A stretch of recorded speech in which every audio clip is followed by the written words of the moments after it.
Tadeusz Pankiewicz, el farmacéutico de la farmacia del gueto de Cracovia.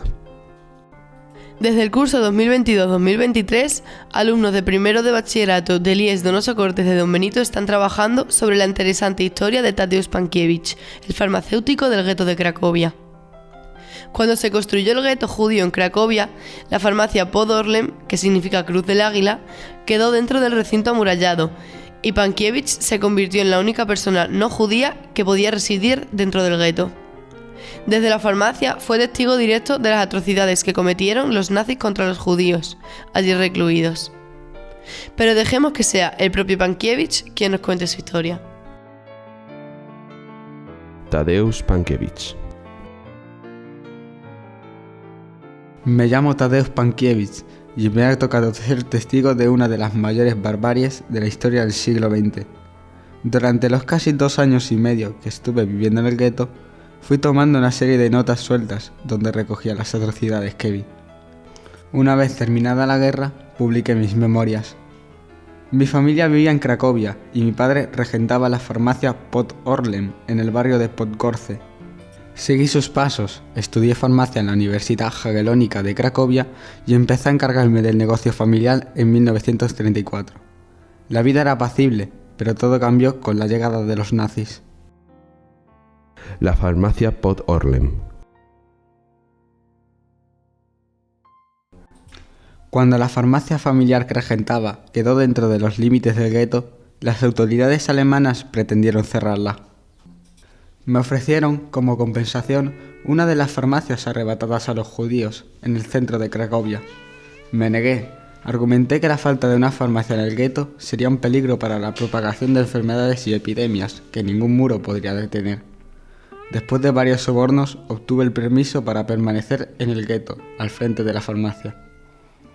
No fue fácil. El permiso de residencia tenía que renovarlo cada 2 meses y, después de las deportaciones de 1942, cada 2 semanas, con el paso regular de sobornos. Sobornos y más sobornos. Así funcionaban las cosas en el gueto. Todavía no era consciente de los acontecimientos que iba a presenciar. El gueto. El gueto no era muy grande. Estaba formado por unos 320 bloques de vivienda. Todo el recinto estaba amurallado y los muros se construían a imitación de las lápidas de los cementerios judíos. Existían 3 puertas de acceso. El tranvía atravesaba 2 de las principales arterias del gueto, las calles Likwandowski y Ległowska. La plaza Zegoda, donde se ubicaba la farmacia, era uno de los centros neurálgicos del recinto amurallado. Los residentes del gueto solo podían abandonarlo para ir a trabajar, y para ello necesitaban un sello en sus documentos de identidad, por la Visam u oficina de empleo. Cada día, cientos de personas atravesaban las puertas del gueto con el salvoconducto en su mano y un brazalete blanco con una estrella de David en su manga derecha. Las deportaciones. Pronto empezaron las deportaciones. Entre junio y octubre de 1942 se llevaron a cabo hasta 4. Es difícil describir la atmósfera de caos, violencia y terror que se creaba. Los deportados formaban una procesión de ancianos, hombres, mujeres y niños que pasaban por la plaza Zegoda, por delante de la farmacia, dejando el gueto con la incertidumbre de dónde los llevaban. Corrían rumores de que serían transferidos a Ucrania para realizar labores agrícolas. En realidad, la mayoría eran llevados a campos de concentración, como el de Plaszow, donde les esperaba la muerte. Las selecciones de los deportados eran totalmente arbitrarias. Los nazis decidían sobre la marcha quiénes se quedaban y quiénes se marchaban.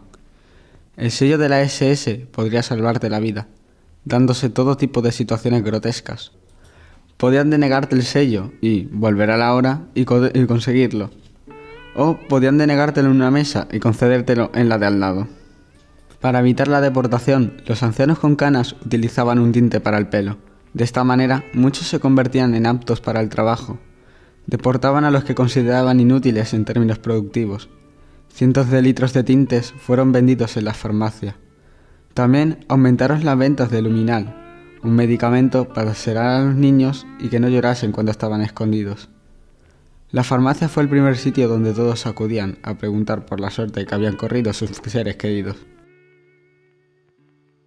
Las reducciones.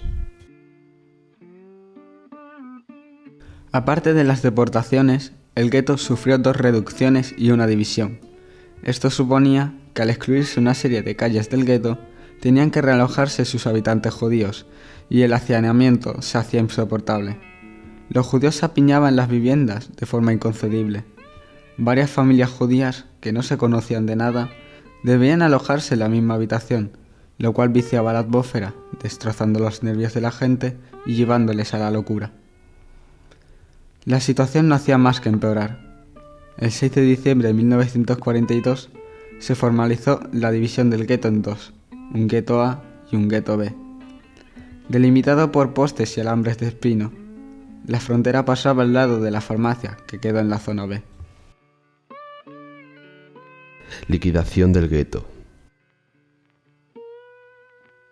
En marzo de 1943 llegó el momento más temido. La liquidación del gueto se llevó a cabo entre el 13 y el 14 de marzo de 1943. En esas 2 jornadas fui testigo de escenas inarrables, difíciles de digerir. Los nazis eran especialistas en generar un ambiente de pánico y amenazas.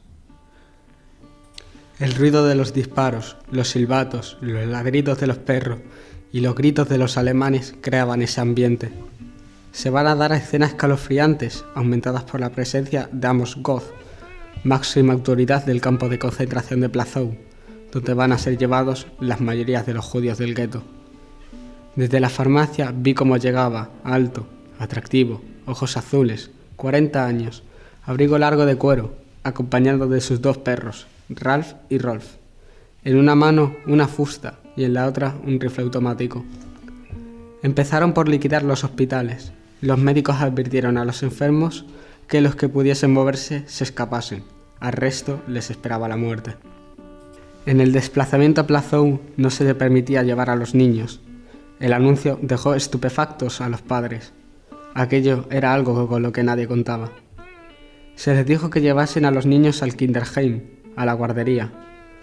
Cuando la puerta del gueto se abrió, los alemanes vigilaban para asegurarse de que ningún niño cruzaba la salida. Cualquier menor que los nazis identificaban era arrancado con violencia de los brazos de sus padres. Todo se hizo de forma brutal e inhumana, pero hubo una escena que en medio de toda esta barbarie me heló la sangre. Fue la organización por parte de algunos oficiales nazis de una carrera de la muerte. Con ancianos enfrente de mi ventana, apartaron de las colas a varias personas que rondaban los 60 años y formaron distintos grupos con ellos. Entonces les ordenaron correr todo lo rápido que pudieran. Aquella carrera determinaría quién vivía y quién moría. Los hombres de la SS disparaban a los que se quedaban rezagados, mientras felicitaban a los vencedores con palmaditas en la espalda. Después les pedían que se dieran la vuelta y los descerrajaban con un tiro en la nuca. Un anciano se negó a correr y se marchó caminando sin mirar para atrás. Los casos de desobediencia sorprendían a los alemanes. En vez de dispararle, le dieron una paliza y lo lanzaron al grupo de personas destinadas a la deportación. Cuando corriendo demostraban que podían seguir trabajando, salvaban la vida. Mientras todo esto ocurría, fui testigo de otra escena. Entre la multitud próxima a nuestro edificio, había una anciana en el suelo. Estaba exhausta. Vio a un hombre de la SS que se acercó a ella lentamente, con las manos en la espalda. Cómo se parecían todos ellos cuando cometían asesinatos. Los mismos movimientos, similares gestos, idéntica actitud. Con el revólver en la mano, el alemán se aproximó a la mujer y cuando se encontraba a pocos pasos de ella, apuntó y disparó. Vi entonces a la anciana retorcerse como si la hubieran electrocutado, irguiendo la espalda antes de extender sus brazos. Entonces vino el segundo disparo y esta vez fue letal, un muerto más. Después de la liquidación del gueto. Después de la violencia desplegada en estos 2 fatídicos días, parecía como si en la plaza Zegoda hubiera caído una bomba. Se esparcían centenares de bultos y maletas abandonados, manchados de sangre. El gueto ya no existía, pero el horror no cesó. Una vez liquidado el gueto, se procedió a profanar a los muertos. Se les desnudaba y se les apilaba en la puerta de entrada. En los montículos de cadáveres, de vez en cuando, se oían los gemidos de algún herido. Eran cargados en camiones, ponían una lona para pasar la zona residencial y dejaban un reguero de sangre camino a Plazou.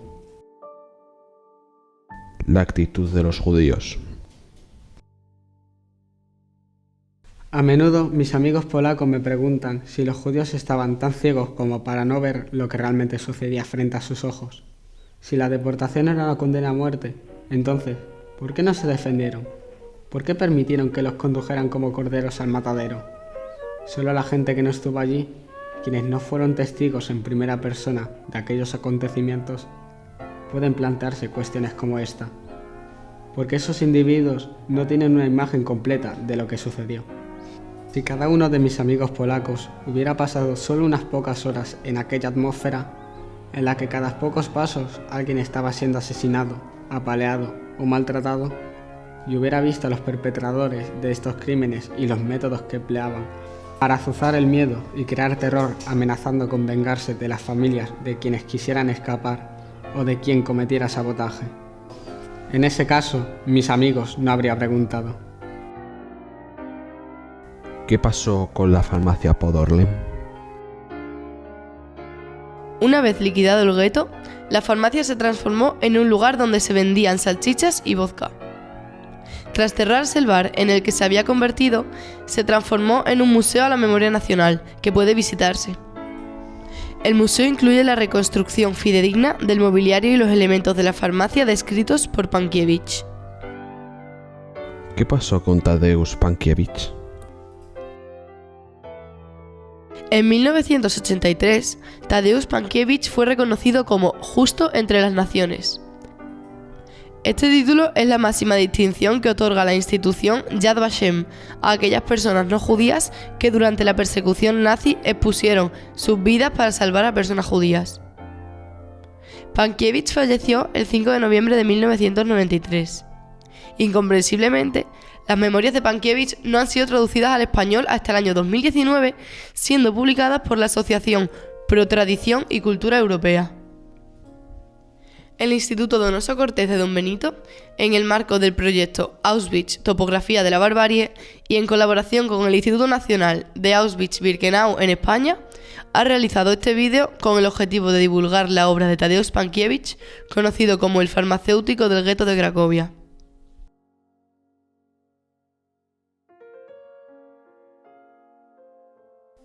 Para finalizar, vamos a reproducir el poema que el poeta Ignacy Nikorovich dedicó y que también aparece en el libro. La farmacia Pod Orlen del gueto de Varsovia. Así me cuenta, caballero, que no hubo una farmacia como aquella del gueto igual en el mundo entero. ¡Qué afirmación tan extraña! Iguales son todos estos negocios, ninguno distinto al otro. Lugares donde se expiden guetos. No, señor, porque allí el enemigo no eran solo bacterias y virus. El mal bajo el águila eran las SS, los nazis y sus tormentos. Esta plaga furiosa y demente debe ser combatida en secreto, con prudencia siempre alerta, arriesgando la vida a cada momento. Orlen bajo el águila, un lugar bien extraño en el que centenares de víctimas fueron de la muerte salvadas. Recordemos aquella farmacia y cantémosle alabanzas.